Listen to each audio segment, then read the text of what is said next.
So I have now, as you can see, removed the cardboard cover off of the back of the refrigerator and exposed the condenser coil, which you can see there's a lot of dust accumulated up on the top, and I'm going to vacuum that off so that I'm getting good airflow through this coil.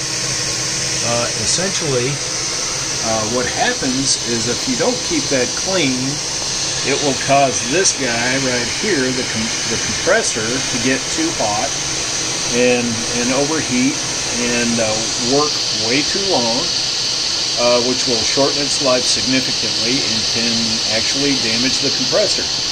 So real important operation that we're doing. This one is not terrible. I've seen them where there's literally a ½ inch of dust collected on them, and they're not moving any air through them at all.